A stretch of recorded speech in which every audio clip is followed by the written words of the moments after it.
नमस्कार, सत श्री अकाल, राम राम साहब, हम्बागणी वणक्कम, प्रणाम। आप सभी का ऑल्टरनेट मीडिया में फिर से स्वागत है। मैं आपकी होस्ट स्वाति देवी। हमारे साथ जुड़े हुए हैं सतीश चंद्र मिश्रा साहब, वेरी सीनियर जर्नलिस्ट। और आज का जो मुद्दा बहुत इंटरेस्टिंग है। मैं हमेशा ही कहती हूँ इंटरेस्टिंग है, पर थोड़ा हटकर भी है।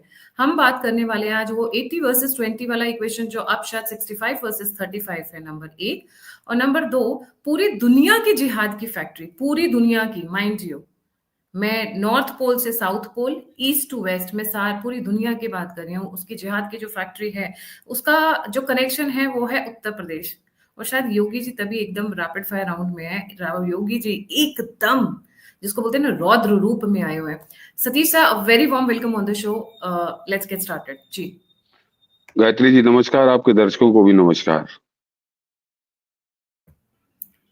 जी सर, पूरी दुनिया की जिहाद की फैक्ट्री इस वक्त उत्तर प्रदेश में है जी।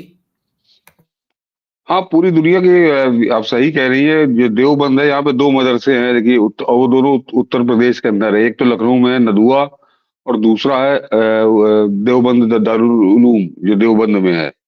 और देवबंद का तो पूरा एक तरह से पैन वर्ल्ड कह लीजिए या पैन ग्लोब कह लीजिए, कि वो पाकिस्तान में भी जितना भी वहां पे आतंकवाद है, या जो तालिबान, चाहे वो पाकिस्तानी तालिबान हो या अफगानिस्तानी तालिबान हो, उन सबके सेंटर जो है वहां पर देवबंदी मदरसे हैं वहां पर।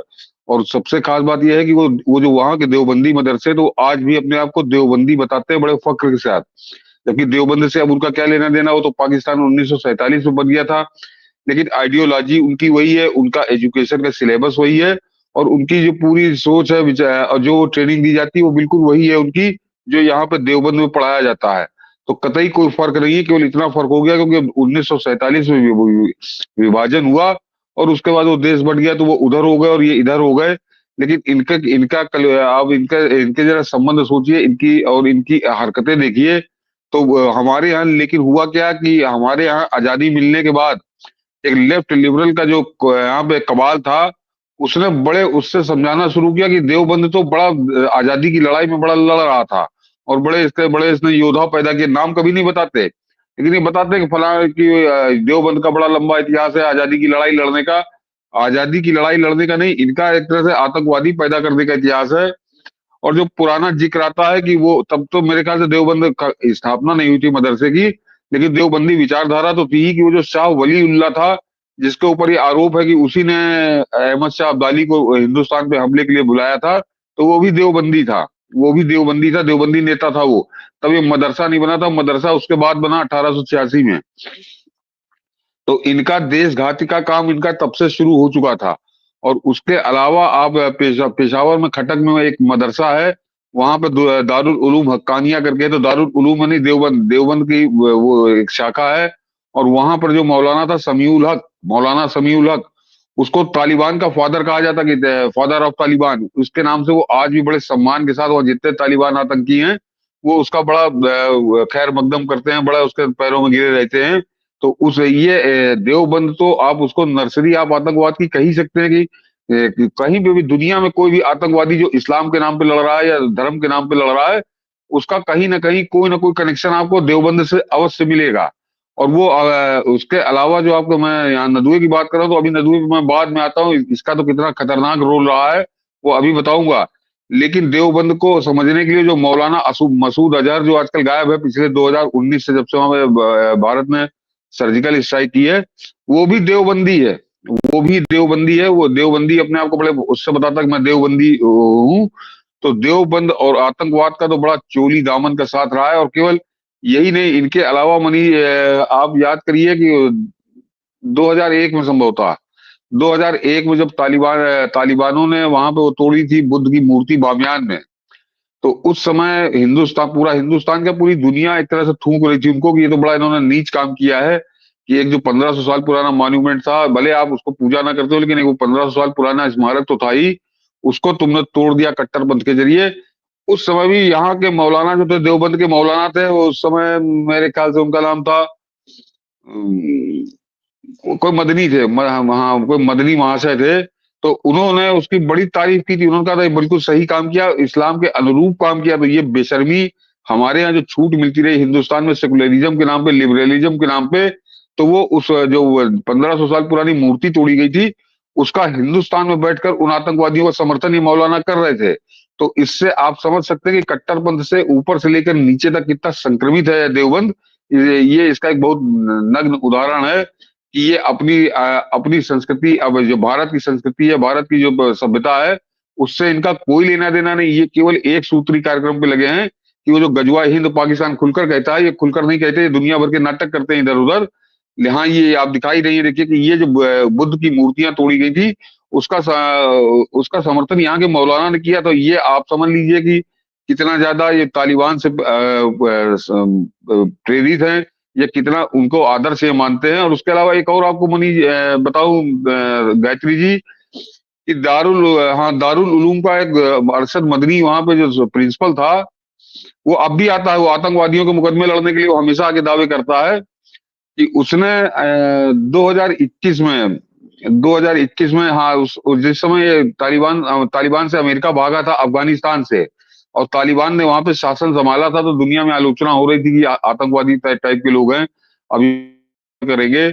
और उस समय अरशद मदनी ने कहा था कि जो लोग तालिबान को आतंकवादी कह रहे हैं, तो फिर तो हिंदुस्तान में गांधी और नेहरू भी आतंकवादी थे। यानी उसने उसी समय तालिबान को जो है नेहरू और गांधी से उनकी तुलना उस आदमी ने की थी। तो ये इस टाइप का इनका इतिहास रहा है, और ये पूरी बेशर्मी के साथ करते हैं। इसके अलावा आपको एक और बताऊं, एक वहां असीम उमर करके एक था, 2019 में कत्ल कर दिया गया अफगानिस्तान में। वो भाग के चला गया था। वो संभल का रहने वाला था, यूपी का, और संभल का रहने वाला था। इसी दारुल उलूम देवबंद से उसने शिक्षा प्राप्त की थी, और उसके बाद जाकर वो पाकिस्तान, उसने तालिबान को ज्वाइन कर लिया था। और उसके काम से कितना खुश हुए थे तालिबान, कि उनको एक तरह उस आदमी को, असीम उमरी नाम था उसका, कि उसको लाकर हिंदुस्तान का जो साउथ ईस्ट एशिया है उसका हेड बना दिया था। AQIS, जो अलकायदा को अंग्रेजी में AQIS कहते हैं। फुल फॉर्म उसका मुझे अभी नहीं है, लेकिन अलकायदा का ही एक तरह से अंग्रेजी में फुल फॉर्म, कि वो AQIS का उसको साउथ ईस्ट एशिया का हेड बनाया था। और हिंदुस्तान में वो यहाँ पर लगातार अपनी गतिविधियां चलाने की कोशिश कर रहा था। और उसके जो हमारी एजेंसियां थी उनके पास पूरे आउटपुट्स है। उन्होंने कई बातें उसकी पकड़ी थी जो इलेक्ट्रॉनिक सर्विलांस पे। तो उन्होंने बताया था कि वो देवबंद के जो यहाँ के लोग हैं, देवबंद के लोगों के संपर्क में रहता था। वो उनसे बाकायदे बातचीत उसकी होती रहती थी। तो यहीं का निकला हुआ, संभल का रहने वाला, और वो जाकर अफगानिस्तान में तालिबान में जुड़ता है। और उसके बाद वो साउथ ईस्ट एशिया का अलकायदा का हेड बना दिया जाता है। और उसको बनाया किसने था? ये कोई ऐसा नहीं कि अपने आप बन गया था। वो जो आयमान अल जवाहरी है, जो वहां का समझिए अलकायदा में लादेन के बाद उसका दूसरा स्थान था, अब तो वो भी मार दिया गया। तो वो अल जवाहिरी ने उसको डायरेक्ट नियुक्ति दी थी। तो किस रैंक पे वो आदमी पहुंच गया था, ये अपने आप में बताता है कि दारुल उलूम देवबंद का क्या चरित्र है, क्या चेहरा है। और ये लोगों को बताते क्या। और उसके सबसे खास बात यह है कि मैं इनका इतिहास बताऊं, हालांकि निकट का इतिहास है, लेकिन उस इतिहास से ज्यादा एक और चीज है कि अभी आपको याद होगा कि पिछले 2 साल हुए होंगे मेरे ख्याल से, जो अहमदाबाद ब्लास्ट के लिए 38 लोगों को फांसी की सजा दी थी, कोर्ट ने दी है। उस पर यही अरशद मदनी ये निकल कर आया था, और उसने कहा था इन जो 38 लोगों को फांसी की सजा दी गई है, इनका मुकदमा हम लड़ेंगे। तो इनको शर्म नहीं आती, इतनी इतनी बेशर्मी के साथ ये आकर उन आतंकवादियों को, जिन्होंने 55 से ज्यादा हत्याएं कर दी थी, उसके एवज में उनको अदालत ने समझिए 38 लोगों को फांसी दी थी। कुल 50 लोगों को उसमें सजा हुई थी, बाकी 12 लोगों को उम्र कैद हुई थी। तो ये कह रहा था कि ये निर्दोष हैं, और इनको इनको इनको हम छुड़वाएंगे, और इनको पूरी वकीलों की सहायता या कानूनी सहायता हम देंगे। तो एक अहमदाबाद का वो मामला, और उसके अलावा जो संकट मोचन मंदिर बनारस में है, जहां पर जो हमारे हिंदुओं का सबसे बड़ा तीर्थ है। अगर आप हनुमान जी की बात करिए, तो हनुमान जी का सबसे सिद्ध पीठ है बनारस की संकट मोचन। वहां पर जो हमला करके वहां पर मेरे ख्याल से 28-30 लोगों को मार दिया था, उसमें वलीउल्लाह गिरफ्तार हुआ था। और उसके पास सारे सबूतों के बाद अदालत ने उसको मौत की सजा सुनाई थी, फांसी की सजा। अभी उसको फांसी हुई नहीं है। और जैसे ही संकट मोचन कांड में उसको फांसी की सजा हुई, तो यही अरशद मदनी फिर निकल गया। ये दारुल उलूम देवबंद का प्रिंसिपल है। ये कोई ऐसा नहीं कि केवल दारुल उलूम देवबंद से उसका केवल कोई संबंध है, वो वहां का प्रिंसिपल है। वो पूरा करता धरता एक तरह से आज की तारीख में है। और यही अरशद मदनी फिर निकलकर सामने आया कि ये निर्दोष है। वो कह रहा है कि ये निर्दोष है, और इसको हम कानूनी मदद देंगे, हमारी तरफ से वकील इसका मुकदमा लड़ेंगे, और इसको हम छुड़वाएंगे। तो आप सोच लीजिए ये कितने निर्मम हो जाते हैं कि हिंदुओं का अगर कत्ल हुआ है, 28-30 लोग मारे गए हैं। और सबसे खास बात यह है गायत्री जी कि उसमें संकट मोचन मंदिर में तो ऐसा तो है नहीं कि अदालत ने ऐसे ही सजा सुना दी थी। जब वहां पे बरसों मुकदमा चला और उसके बाद उसको सब सजा सुनाई गई, तो सबूतों के बाद उसको सजा सुनाई गई थी। लेकिन देवबंद उसके लिए चट्टान की तरह खड़ा हो गया और अब उसकी मुकदमेबाजी वो कर रहा है। उसको वो अदालत और कानूनी सारी सहायता वो दे रहा है। तो इसके बाद इतने उदाहरणों के बाद अगर किसी को शक है कि देवबंद बड़ा सैद्धांतिक और बड़ा सामाजिक सांस्कृतिक संगठन है, तो वो अपना इलाज आगरे के पागल खाने में कराए। अन्यथा ये तो खुलकर, और यहाँ केवल मैं आपको यूपी की बात बता रहा हूँ, ये अहमदाबाद हो और चाहे हैदराबाद हो और चाहे वो जयपुर के ब्लास्ट में जिनको फांसी की सजा हुई थी, जब किसी आतंकवादी को फांसी की सजा सुनाई जाती है, ये धर्म के नाम पर जाकर उसके मुकदमा लड़ने की बात खुलकर करता है और ये अरशद मदनी ही करता है। तो इनका चरित्र क्या है, ये आप इससे समझ सकती है।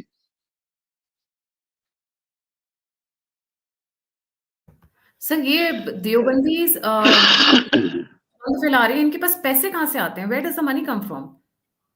हाँ, ये अभी आता हूँ, लेकिन इसका एक एक जरा कारनामा और समझ लीजिए कि वो हुसैन दलवाई एक हैं, उन्होंने एक किताब लिखी है। तो उस पर उन्होंने बहुत खुलकर लिखा है कि ये अरशद मदनी बाकायदे अपने भाषणों में कहता है कि अगर औरंगजेब की जगह दारा शिकोह यहाँ पे शासन करता तो मुसलमान तो रहते, लेकिन वो हिंदू भारत के मुसलमान हो जाते, वो इस्लामी मुसलमान वो न रहते। तो ये आदमी इतना मतलब सैकड़ों साल पुरानी बातों से जहर भरता है।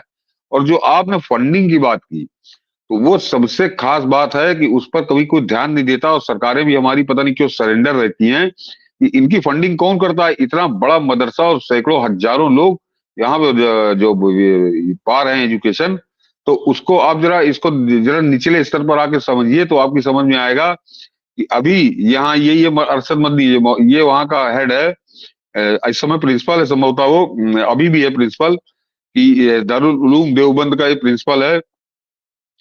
कि अभी योगी आदित्यनाथ ने मदरसों की यहाँ जांच करानी शुरू की, और वो जब जांच हुई तो उसमें मतलब खाली एक जिले का आपको बताता हूँ कि वहां बहराइच में 491 मदरसे ऐसे थे जिनसे जब पूछा गया कि तुमको पैसा कहाँ से मिलता, तुमको सरकार की तरफ से पैसा दिया नहीं जाता, तो तुम किस तरह से चलाते हो, तो उन्होंने अपना पैसा देने से, अपनी जानकारी देने से मना कर दिया कि हमको ये पैसा कहाँ से आता, उन्होंने नहीं बताया।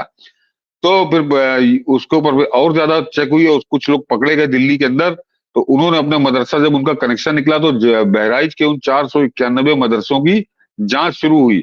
ये बता दूं कि ये जो दारुल उलूम देवबंद है, ये भी मदरसा ही है। ये बड़ा मदरसा है, वो छोटे छोटे मदरसे खुले हुए हैं, खासकर यूपी में जो नेपाल बॉर्डर है वहां तो उनकी पूरी बाढ़ सी आई हुई है। कि वहां पर जब उन्होंने जांच की तो 491 में से 52 मदरसे जो शुरुआत की भी जांच आई है।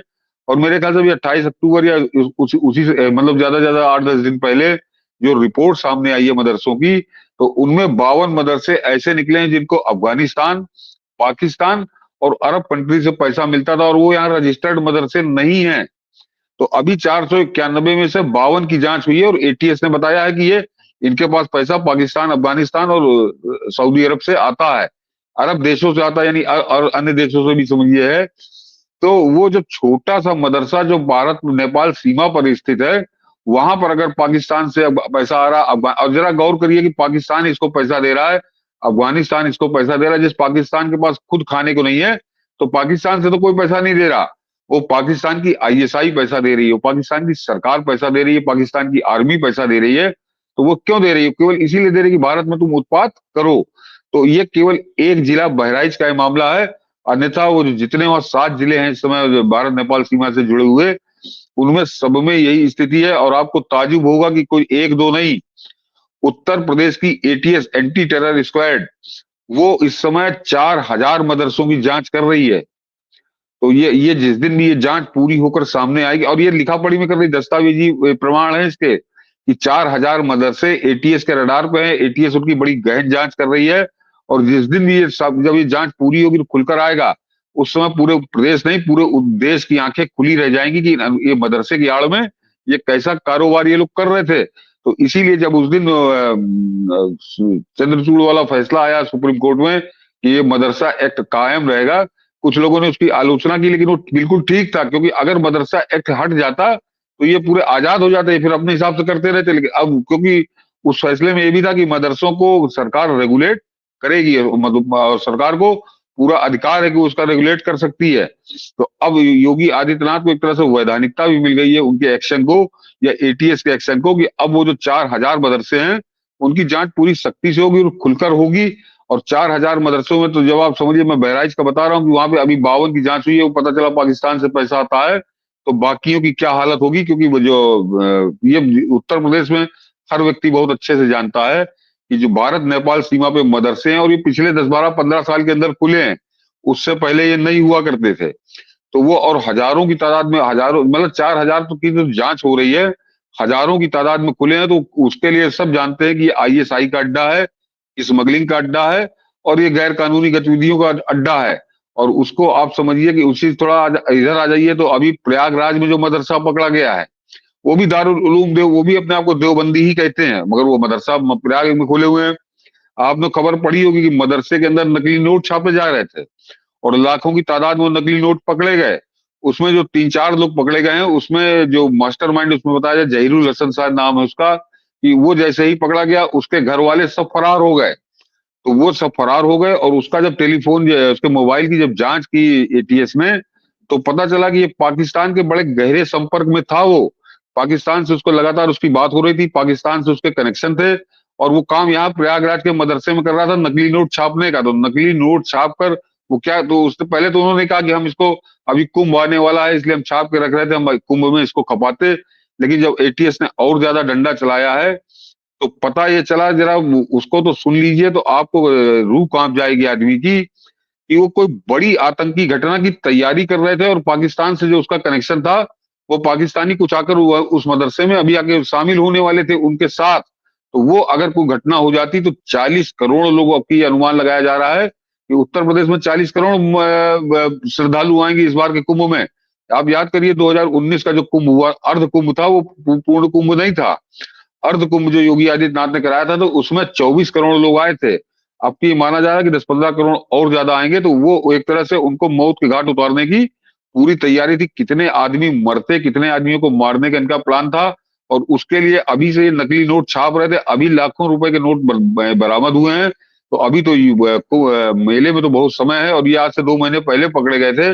तो उनकी जो गवाही हो रही है, तो उससे आप समझिए कि ये पूरा उत्तर प्रदेश को तहस नहस कर देने की साजिश थी। अगर कुंभ में कोई बड़ी घटना कर देते, तो सोच लीजिए पूरे देश में कैसी आग लगती। तो ये है इन मदरसों का, या जो देवबंदी जुड़े हुए हैं, देवबंद का मैंने आपको इतिहास बताया। तो ये है इनका इतिहास, इनका भारतीय संस्कृति, भारतीय सभ्यता, भारतीय इतिहास कोई लेना देना नहीं है। ये एक सूत्री कार्यक्रम पे लगे हैं कि गजवा हिंद इनको करना है। कि गजवा हिंद जो पाकिस्तान का एक नारा है, पाकिस्तान अपने बेवकूफ बनाने के लिए चलाता है इस नारे को, लेकिन ये उस नारे के पागल हो गए हैं, पूरी तरह से उसके पीछे पड़े हुए हैं। अब ये तो हुआ आपको देवबंद या मदरसों का एक इतिहास। लेकिन गायत्री जी, जो एक और बड़ा मशहूर यहाँ का मदरसा है, और उसके आगे तो बिल्कुल कांग्रेस तो बिल्कुल लेटी रहती है, वो है नदुआ। यहाँ पे हमारे नदुआतुल उलेमा, ऐसे कुछ उसका पूरा नाम है। वो यहाँ लखनऊ के अंदर है, और वो देवबंद के बाद आप उसको सबसे बड़ा मदरसा कह सकते हैं। मदरसा है वो भी, लेकिन वो बड़ी डिग्री देता था। अब तो वो भी, उसको रोक लग गई होगी। अब वो आलिम फाजिल वो नहीं दे पाएगा जो पहले देते थे, वो ग्रेजुएट और पोस्ट ग्रेजुएट करते थे, वो भी नहीं हो पाएगा उनका। लेकिन उनके यहाँ जो पढ़ने लोग आते थे, एक किस्सा बता देता हूँ, दर्शकों को उससे याद आ जाएगा, कि नहीं आएगा तो आपकी समझ में आ जाएगा अगर आपने पहले नहीं सुना होगा, कि वो कितना खतरनाक अड्डा है। सितंबर 1994, आपको याद होगा अजहर मसूद जो छुड़वाया गया था जब कंधार में, तो उसी के साथ एक और आदमी छुड़ा गया था, उमर उमर क्या था उसका, उमर उमर सैयद उमर शेख, सैयद उमर शेख, जो ब्रिटेन का नागरिक था, और वो पकड़ा गया था यहाँ सहारनपुर में। पुलिस की मुठभेड़ हुई थी, उसमें 2 पुलिस वाले मरे थे, एक सिपाही मरा था, तीन तीन तो पुलिस वाले मरे थे।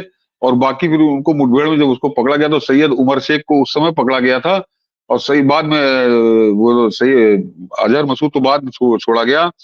तो जब सैयद उमर शेख पकड़ा गया, तो उसके साथ एक आदमी और आतंकवादी था, वो मारा मारा गया पुलिस मुठभेड़ में। 3 पुलिस वाले मरे, और उसके साथ जो मारा गया उसका नाम था खुर्शीद अहमद। तो खुर्शीद अहमद की जब जांच की गई, उसके जेब से कुछ कागज ऐसे मिले, उसके बाद एक रेलवे का टिकट मिला, उससे जब जांच करते हुए पुलिस पहुंची तो पता चला कि वो नदुए का छात्र था। और नदुए का छात्र ही नहीं था, उस समय वो जिंदा था। अली मियां, जो रेक्टर इनकी सबसे बड़ी पोस्ट होती है, उस नदुए का वो रेक्टर था, और रहने वाला अलीगढ़ का रायबरेली का था, और रायबरेली में ही उसका घर भी था। तो वो अपने घर पर भी एक मदरसा चलाता था। तो खुर्शीद अहमद, जो आतंकवादी वहां पर मारा गया था सहारनपुर की मुठभेड़ में, 94 की मैं किस्सा बता रहा हूँ, तो 94 में वो खुर्शीद अहमद उसी के घर के मदरसे में रह के पढ़ता था, वहीं का स्टूडेंट था। तो दिखाने के लिए स्टूडेंट था, काम तो उसका आतंकवादी का था। लेकिन उसी में एक और सूत्र मिला एजेंसियों को, जब वो जांच उन्होंने आगे बढ़ाई, कि एक आतंकवादी था जमैका का रहने वाला, वो था अबू बकर नाम था उसका। कि अबू बकर जो है, जिसके बारे में राजधानी एक्सप्रेस में, अगर आपको याद हो या ढूंढेंगे तो गूगल में, कि 1993 और 92 में राजधानी एक्सप्रेस में सीरियल बम विस्फोट हुए थे, बहुत लोग उसमें मरे थे। तो उसमें बाद में जो है, जब जांच आगे बढ़ी, तो एजेंसियों को अबू बकर की तलाश थी। अबू बकर जमैका का रहने वाला था। तो वो पता चला कि उस मुठभेड़ के बाद, कि अबू बकर इस समय जो है वो नदुआ के हॉस्टल में रुका हुआ है। तो आपको ताजुब होगा कि सितंबर का महीना था, ये 24-25 सितंबर थी मेरे ख्याल से, कि वो लोग सितंबर या अक्टूबर में भूल रहा हूँ, महीना भूल रहा हूँ इस समय, कि वो रात में 1:30 बजे आईबी ने छापा मारा नदुए के हॉस्टल पे। और साथ में उन्होंने हसनगंज, जो हमारे थाना क्षेत्र लगता है, हसनगंज का पूरा पुलिस ली, और 1:30 बजे रात में उन्होंने छापा मारकर अबू बकर को पकड़ लिया। अबू बकर उनके हत्थे चढ़ गया, उसकी पकड़ में आ गया उनके। और रात में 1:30 बजे वहां पे नदुए के लड़कों ने बड़ी गुम्मेबाजी चली, बड़े पत्थरबाजी की, लेकिन उसके बावजूद आईबी और पुलिस ने जाकर उस अबू बकर को पकड़ा। मेरे ख्याल से 9 नंबर कमरे में वो पकड़ा गया था, और उसको ले आए वो अपने थाने में, उन्होंने हवालात में बंद कर दिया। गायत्री जी, बेशर्मी की हद देखिए, कि आईबी को दिल्ली से इनपुट मिली थी, और वो पता लगाते हुए हॉस्टल में आए थे, और वहां पे वो मिल गया था अबू बकर। लेकिन पूरी बेशर्मी के साथ वो अली मियां दूसरे दिन भूख हड़ताल पे बैठ गया, और भूख हड़ताल पे बैठ गया कि अबू बकर को तत्काल छोड़ो, और जाकर उन सारे पुलिस वालों को सस्पेंड करो, सारे पुलिस वालों को सस्पेंड करो, और सारे आईबी के जो अफसर जो छापे में शामिल थे, उनको सस्पेंड करो। लेकिन वो मुलायम सिंह उस समय यहाँ मुख्यमंत्री हुआ करते थे, 1994 की बात है। तो मुलायम सिंह तो दौड़कर अली मियां के पास गए, और अली मियां से कहा कि हाँ, मैं अभी सस्पेंड करता हूं। और आपको ताजुब होगा कि आतंकवादी को पकड़ने के लिए छापा मारने जो टीम गई थी, वो पूरी टीम सस्पेंड कर दी थी मुलायम सिंह ने, वहीं खड़े खड़े, कि मैं तत्काल इसको सस्पेंड कर रहा हूं। तो वो इंस्पेक्टर से लेकर सिपाही तक, मेरे ख्याल से 12 लोग थे, सबको सस्पेंड कर दिया था मुलायम सिंह यादव ने। और वो, मगर आईबी तो उनके बस की थी नहीं, आईबी जो थी वो केंद्र सरकार के अधीन थी। तो भी उस मौलाना अली मियां ने, उसने कभी कहा कि हम अपना अनशन अभी नहीं तोड़ेंगे, तुम आईबी के लोगों को भी सस्पेंड करो, उनको भी हटाओ, उनको भी नौकरी से निकालो। तो वो मुलायम सिंह के बस में नहीं था, और तब भी उसने अनशन नहीं तोड़ा। तो आपको ताजुब होगा कि उस मौलाना की एक आपराधिक मांग पे, एक आतंकी मांग पे, केंद्र सरकार जो कांग्रेस की थी उस समय वहां पर, उसमें स्पेशल प्लेन से उस समय आया था वो जाफर शरीफ, जो रेल मंत्री था, और राजेश पायलट, ये उसका डिप्टी था, वो गृह राज्य मंत्री था। तो वो दोनों आदमी स्पेशल प्लेन से लखनऊ आए, और उस मौलाना की मान मनव्वल की, कि हाँ, हम आईबी के लोगों को सस्पेंड कर देंगे, लेकिन आप अपना अनशन खत्म कर दो। तब उस मौलाना ने अपना अनशन खत्म किया था। और सबसे खास बात यह थी कि इस अनशन उनको हटाने के अलावा, उस मौलाना की जो सबसे जरूरी मांग थी, कि अबू बकर को तत्काल छोड़ो। तो आपको ताजुब होगा कि एक जिस जिस अबू बकर को वो पिछले 2 साल से आईबी ढूंढ रही थी, पागलों की तरह ढूंढ रही थी, वो हाथ में आने के बाद आईबी को अबू बकर को छोड़ना पड़ा। क्योंकि वो जाफर शरीफ और राजेश पायलट ने आकर, जो गृह राज्य मंत्री था उस समय, उन्होंने कहा कि हम अबू बकर को अभी तत्काल छोड़ते हैं। तो अब अबू बकर को छोड़ दिया आईबी ने, बिना किसी उसके। और आपको ताजुब होगा कि 1994 से आज 2024, आज तक कोई नहीं जानता कि अबू बकर उसके बाद कहाँ गया। वो अबू बकर लापता हो गया, आज तक दोबारा एजेंसियों के हत्थे वो नहीं चढ़ा। तो ये कांग्रेसी जब बेशर्मी से बात करते हैं ना, मसूद अजहर फलाने ढिमाके की, अबू बकर का कोई से सवाल नहीं पूछता। और अली मियां जब तक जिंदा रहा, तब तक कांग्रेस का अगर कोई भी बड़ा नेता दिल्ली से आता था, या गांधी परिवार का कोई आता था, तो अगर अली मियां नदुआ में है, तो वो जाके नदुआ में जाके उसके पैर छूते थे। और अगर वो कहीं रायबरेली में, तब तो फिर घर जाते ही जाते थे उसके।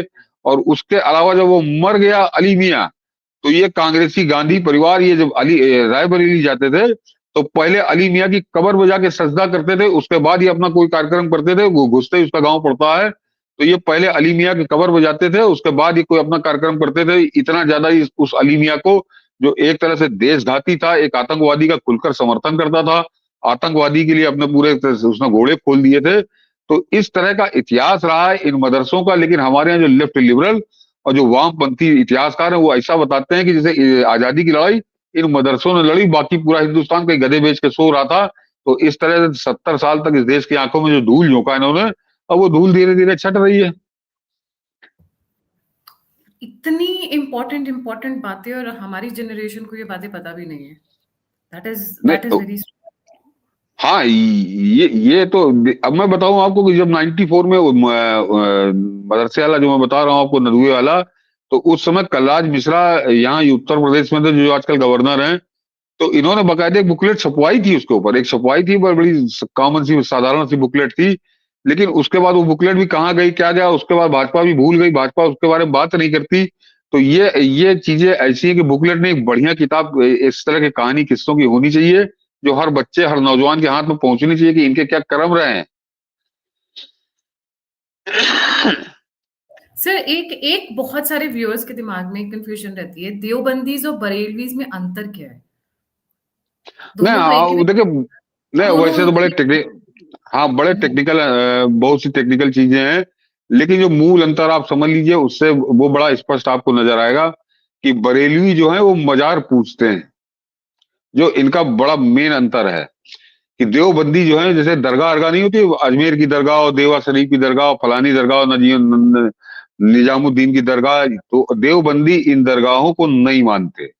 वो कतई नहीं मानते। वो कहते हैं कि ये कब्र पूजने का हमारा कोई वो नहीं है, हम अल्लाह को मानते हैं, और सीधे सीधे वो उसी की बात करते हैं। बरेलवी जो है वो मजारों को पूजते हैं। तो मूल अंतर आप इससे समझ सकते हैं कि बरेलवी जो है वो मजारों को पूजते हैं और देवबंदी उनको नहीं पूजते। ये एक सामान्य अंतर है जो आपको समाज में दिखाई देता है। बाकी उनके धार्मिक कारण और बहुत से हैं, लेकिन उस मेन मुख्य है, ज्यादा ये एक बहुत खतरनाक बड़ा ज्यादा है। खतरनाक देवबंदीज हैं, ज्यादा खतरनाक देवबंदीज हैं कंपेयर टू बरेलवीज। हाँ हाँ, ये तो देखिए, उसका कारण है कि वो जो आप जैसे मैंने कहा, वो मजारों को पूछते हैं। और मजारों में हिंदुस्तान का तो अपना ही इतिहास रहा है कि जितनी मजारें हैं वहां पर हिंदू ज्यादा जाते हैं, मुसलमान कम जाते हैं। हालांकि मैं उसके पक्ष में नहीं हूँ, लेकिन जाते हैं, ये बड़ा सैकड़ों साल से चल रहा है। तो वो ज्यादा एक तरह से करीब हैं, वो ज्यादा करीब हैं हिंदू समाज के। इन्होंने अपने आप को बिल्कुल दूर रखा है, इनका कोई लेना देना नहीं है। तो ये खुलकर उसका विरोध करते हैं। तो आप अभी जितने मैंने आपको किस्से बताए, ये आतंकवाद के जो किस्से सुना, कोई बरेलवी मुसलमान उसमें कोई नहीं था। वो जितने भी आपको आतंकवादी पकड़े जाएंगे, चाहे वो पाकिस्तान में पकड़ा जाए, चाहे अफगानिस्तान में पकड़ा जाए, या अगर वो पाकिस्तान या अफगानिस्तान का ओरिजिन का है और पकड़ा गया है फ्रांस में या इंग्लैंड में, तो उसका कनेक्शन आपको देवबंदी मदरसे से मिलेगा जरूर। ये हो सकता है कि वो देवबंदी मदरसा पाकिस्तान में हो, लेकिन वो अब वो तो विभाजन तो सन 47 में हुआ है। वो मदरसा बना था 1886 में। तो वो देवबंदी जो यहाँ है वही देवबंदी वहां है। तो देवबंदी विचारधारा जो है वो बहुत घातक है। और इनका गढ़ कहीं और नहीं है, सहारनपुर में ही है, उत्तर प्रदेश में। मैंने हाँ, सुना है इनकी जो लाइब्रेरी है वो एशिया की लार्जेस्ट लाइब्रेरी है। कहते हैं, मतलब वो कहते हैं जब आप ऊपर से जाएं मेट्रो वगैरह से या बस वगैरह से देखे तो ऐसा बना हुआ है जैसे Taj Mahal. It is that big. नहीं तो अभी तो समझिए, मोदी के आने के बाद से, या MBS जो मोहम्मद बिन सलमान वहां पे सऊदी अरब में आ गए, तो उसके बाद इनकी फंडिंग में काफी फर्क आया है। अन्यथा उससे पहले जो वहाबी का वहां वहाबिज्म जो चल रहा था, तो सऊदी अरब से ही इतनी रकम आती थी कि उसका कोई था नहीं है। वो MBS ने तो बिल्कुल खत्म कर दिया है बांटना। उसके चलते और भी अरब देश अब कम बांट रहे हैं। तो इनको पैसे की थोड़ी तंगी अब शुरू हुई है प्रधानमंत्री मोदी के आने के बाद से। उससे पहले पैसे की कोई कमी नहीं थी। जो आपने लाइब्रेरी की बात की, तो मेरे ख्याल से मैं जिन दर्शकों ने देखा होगा उनको याद आ जाएगा, क्योंकि वो आरिफ मोहम्मद खान का इंटरव्यू वो आरफा खानम शेरवानी एक ले रही है, और उसमें एक किताब निकालते हैं उसी इंटरव्यू के बीच में, अपने कवर्ड से, आरिफ मोहम्मद खान, और कहते हैं कि जानते हैं किताब कौन छापता है? तब उन्होंने कहा कि ये किताब हमारे यहाँ देवबंद छापता है, देवबंद छापता है। और ये उन लोगों को पढ़ाई जाती है जो जाके मस्जिद में मौलाना बनते हैं। तो कहें भले इसको 4% लोग पढ़ते हैं, लेकिन वो 4% लोग वो पढ़ते हैं जो बाकी 96% को एक तरह से गाइड करते हैं, उनके फ्रेंड फिलोसफर गाइड हैं। तो इस तरह की किताबें वहां छपती हैं, और मैंने कहा वो बड़ा वो पूरा एक वो अलग से लोग काट काट के भी बहुत लोग उसको वायरल किया कि वो तो आरिफ मोहम्मद खान उस आरफा खानम शेरवानी के मुंह पे कह रहे थे, और उसके चेहरे पे हवाइयां उड़ रही थी जब उन्होंने कहा। तो किस तरह की किताबें वहां छपती हैं, किस तरह की किताबें वहां इकट्ठा है, इससे आप समझ सकते हैं। रिमेम्बर इनके यहाँ से कुछ एक अजीबोगरीब सी बुक्स भी आई है जिसके अंदर सेक्सुअल और पीडोफीलिया और पता नहीं क्या क्या तरीके की, मतलब जस्टिफाई प्रमोट और प्रोपोगेट करते हैं वो इस तरीके की। देखिए देखिए वो तो एक ऐसा पहलू है, इतना घिनौना पहलू है, इतना गंदा पहलू है, इतना गलीज पहलू है कि उस पर बात करेंगे तो वो तो बहुत ज्यादा गया। मतलब किसी भी सभ्य समाज में इस तरह की बातें हो ही नहीं सकती। जिस तरह की बातें वो बकायदा तो बेशर्मी के साथ उनके वीडियो वायरल हो रहे हैं, तुम अपनी बहन से शादी कर सकते हो, तुम अपनी माँ से शादी कर, इस तरह की बातें करने वाले लोग, ये इंसानी, इनको आप इंसान की श्रेणी में रख ही नहीं सकते। ये जानवर ही कर सकता है ये सब काम। तो अभी तक जो आप किताबों की बात कर रहे, पहले किताबों में छुपा हुआ था, अब वो किताबों से निकल के बिल्कुल खुलकर अब वीडियो पे आके बोलने लगा, क्योंकि सोशल मीडिया का दौर है, कोई फोन पे कोई टेप कर लेता, दिखा देता है। और उसके अलावा किस तरह से जानवरों के साथ ये अप्राकृतिक संबंध बनाने का, उसके बड़े किस्से आपको मिल जाएंगे, अखबारों में मिलेंगे, किताबों में मिलेंगे, दुनिया भर की बातें। तो ये एक तरह से 1400 साल पुराना जो जाहिल बना था, उससे मुक्ति नहीं पाए हैं अभी भी। बिल्कुल सही सर, आप जो बात कह रहे हैं ये जाहिल है और जाहिलों से पंक्ति से मुक्ति नहीं पाए। और एक्चुअली में क्या होता है ना, जब आपके आसपास कंपेनियंस वैसे हों तो आप बन भी उसी जाते हैं। जब आप मदरसा में वही चीजें सिखा रही हैं, वही चीजें उनको बताई जा रही है, तो दिमाग गलत डायरेक्शन में ही जा रहा है। अगर आप अच्छे लोगों में बैठेंगे तभी कहते हैं सत्संग, आप जैसा सब संग हो। सब हाँ। सब वही है, सब वही है, सब वही है। तो वो सब एक दूसरे के हाँ में हाँ मिलाने वाले हैं। वहां पढ़े लिखे या समझदार आदमी की कोई एंट्री ही नहीं है एक तरह से। तो वो जैसे हैं वैसे ही लोग मिलेंगे आपको वहां पर। शायद देवबंद से ही निकला होगा ना सर वो, धरती चपटी है। पर उसके अलावा अभी एक और आया हुआ है, कुछ एक मौलाना कह रहे हैं साइंस की किताबों को जला देना चाहिए। इनके ऊपर से जो आए थे वो आए ही इसलिए थे कि साइंस की जरूरत ना पड़े। तो वो जो लिख कर गए हैं आसमानी किताब में, सिर्फ वही सच है, उसके अलावा सब बकवास है। उसके अलावा वही साइंस है, वही ज्योग्राफी है, वही हिस्ट्री है, वही पॉलिटिक्स है, बाकी सब जला दो। अब ये इस तरीके की बातें इनके मौलाना कर रहे हैं। अब आप समझ लीजिए, तकनीकी बातों से या तार्किक बातों से, तथ्यात्मक बातों से इनको कितना डर लगता है कि उस सलमान रश्दी ने एक सैटेनिक वर्सेस लिख दी। और उसने मेरे ख्याल से जब मैं पढ़ता था तब वो लिखी थी 87 या 86 में लिखी थी। और उसको अभी जाके कहीं 2-3 साल पहले कहीं चाकू मार दिया जाके, वो इंग्लैंड अमेरिका अमेरिका में कहीं भी मारा था उसको चाकू। तो अभी तक एक उसके खून के प्यासे हैं ये लोग। तो ये कि कोई आदमी जब तार्किक बात करता है, तथ्यात्मक बात करता है, तो किस तरह से 40-40 साल तक उसका पीछा करते हैं। तो इनको सच स्वीकार ही नहीं है, इनको सच स्वीकार ही नहीं है, न सच इनको बर्दाश्त है। बाकी आप देखिए, चाहे हिंदू धर्म हो और चाहे ईसाई हो, आप ईसा मसीह की आलोचना करने वाली आपको हजारों किताबें मिलेंगी जो क्रिश्चियनों ने लिखी हैं। और क्रिश्चियन देश में वो उसका नोटिस भी नहीं लेते। ठीक है, जिसने लिखी, जिसकी जो समझ में आया उसने किया, वो कोई उसको लेकर बड़ा प्रेस्टीज इश्यू नहीं बना लेते। लेकिन ये एक ऐसी कौम है कि इसको मैं क्या क्या कहूँ, इसको जाहिलपना कह लीजिए, पागलपन कह लीजिए, इस्लामी कट्टरता का एक तरफ चरम कह लीजिए। ये क्या, हिंदुस्तान में गर्दन काट चुके, कन्हैया लाल की काट चुके, उमेश कोले की काट चुके, तो यहाँ पे हमारे लखनऊ में आके उसकी काट दी थी तिवारी। हाँ, वो विश्व हिंदू परिषद के, कोई विश्व हिंदू परिषद नहीं थे, कोई अलग अपनी बनाए थे, उनकी गर्दन काटी यहाँ पे। तो ये मारने काटने पे आमादा हो जाते हैं। कुछ कुछ डीएनए में ही प्रॉब्लम है वो जो मक्का मदीना से आया था, या फिर क्या, मतलब क्या परेशानी क्या है, मुझे समझ नहीं आता है। एक होता है ना, इंसान बोलता है ये ट्रॉमा हो गया, ये घटना हो गई, इसको छोड़ के आगे बढ़ते हैं, जिंदगी इसके आगे की है।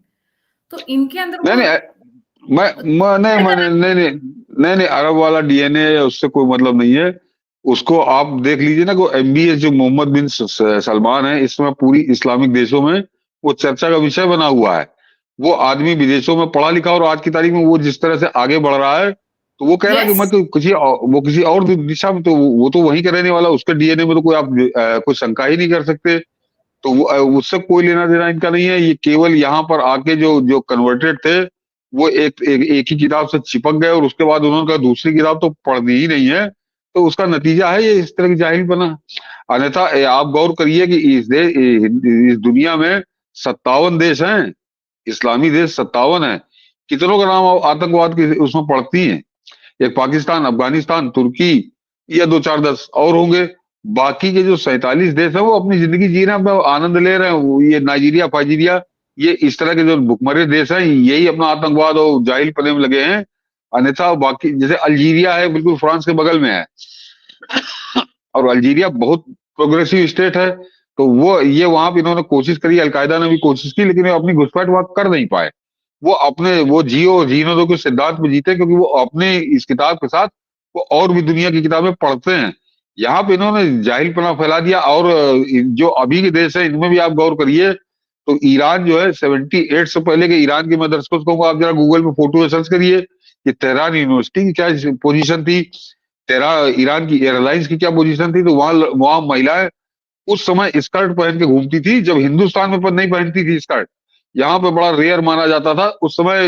ईरान और अफगानिस्तान हो, ईरान हो, या आपका जो लेबनान हो जहां पे अभी बम फूट रहे हैं, तो वो बहुत आगे थे। ये अचानक एक कट्टरपंथ का जो है सैलाब फूटा, और 78 80 से शुरू हुआ, उसके बाद आज उसका बहुत विभत्स रूप हम लोग देख रहे हैं। जी सर, ये मेरे को लगता है कि जो भारत में ये जो देवबंद और कट्टरवाद है, इसके पीछे पूरा का पूरा कांग्रेस का हाथ रहा है। उन्होंने इनको पैसे भी मुहैया करवाए हैं, उन्होंने इनको मैन पावर, इनको आइडियोलॉजिकल जो सपोर्ट होता है, इन्हीं की बदौलत रहा है। अगर ये चाहते तो इसको मॉडरेट कर सकते थे, या इसको खत्म भी करवा सकते थे, इस नहीं आइडियोलॉजी नहीं, को। नहीं, कांग्रेस को ये सूट करता है, और कांग्रेस को आज तक ये सूट कर रहा है कि उनको इतना धर्मांध, इतना कट्टरपंथी बना दो कि दूसरी तरफ वो सोच ही ना पाए। अन्यथा रामपुर के अंदर आप गौर करिए कि एक गांव जहां 20 2 हजार घर थे, और वहां 500 तो पीएम आवास मिले उन लोगों को, लेकिन भाजपा को एक भी वोट नहीं मिला। वो उसी सोच का नतीजा है ना। अन्यथा जो जरा सा भी ठीक समाज होता, कम मिलता, लेकिन मिलता तो वोट, एक भी वोट नहीं मिला, एक वोट नहीं मिला। ये अपने आप में एक अलग रिसर्च का विषय है कि आखिर क्यों, कि 500 आदमी इस तरह के हरामखोर निकल गए, या नमक हराम कह लीजिए। तो वो जो कांग्रेस ने अपनी एक नर्सरी तैयार की थी, नर्सरी होती है तो वो जंगल बन चुका है। तो उसी सोच का उसको लाभ मिल रहा। और मैंने आपको बता दिया कि वो अली मियां, जिसका अभी अबू बकर का किस्सा सुना है, कि वो मर गया तो उसकी कबर में माथा टेकने सोनिया गांधी और राहुल गांधी और प्रियंका जाते थे। अब जाना जरा बंद किया है, जब थोड़ा सोशल मीडिया का दौर आया है और अली मियां का चेहरा हम जैसे लोग दिखाने लगे हैं, तो अब थोड़ा शर्म आती है। तो मेरे ख्याल से रात रात में अब भी जाते होंगे, ऐसा तो नहीं कि ना जाए, लेकिन अब उस तरह से खुलेआम नंगई के साथ नहीं जाते। पहले वो गांधी परिवार का तो कंपलसरी आइटम था, अगर उनका रायबरेली का दौरा है या लखनऊ का दौरा है, और बाकी कांग्रेस का कोई बड़ा नेता भी अगर दिल्ली से आता था तो पहले उसके पास जाता था। उसके मतलब उसके अनशन पे उन्होंने आतंकवादी छोड़ दिया, और उस आतंकवादी को छोड़ दिया जो सीरियल ब्लास्ट में, जिसको आईबी 1.5 साल से ढूंढ रही थी, वो आदमी छोड़ दिया गया। तो समझ लीजिए उसको मनाने के लिए जाफर शरीफ और राजेश पायलट दिल्ली से आ जाते हैं। तो कांग्रेस तो किस तरह से इनको पालती पोसती बढ़ाती रही, और उसका लाभ उसको आज भी मिल रहा है। जी, बिल्कुल सही। मैं ये बोलूँगी, आतंकवादियों के साथ कांग्रेस का के सर पर कांग्रेस का हाथ। बेसिकली यही रहा है हमेशा से। इन्होंने ही सबको पाला-पोसा है, इन्होंने ही सबको खड़ा किया है, इन्होंने ही पूरी गंद तैयार की है। Thank you so much sir for joining. जाने से पहले सभी व्यूअर्स से रिक्वेस्ट है, प्लीज़ लाइक, सब्सक्राइब और शेयर करना ना भूलें। अगर आप कंट्रीब्यूट करना चाहते हैं तो नंबर और यूपीआई स्क्रीन के ऊपर है। आप फीडबैक देना चाहते हैं, मुझसे जुड़ना चाहते हैं, इन्फॉर्मेशन शेयर करना चाहते हैं, तो सभी के सभी लिंक्स डिस्क्रिप्शन बॉक्स में। इसी के साथ जय हिंद, जय श्री राम, हर हर महादेव।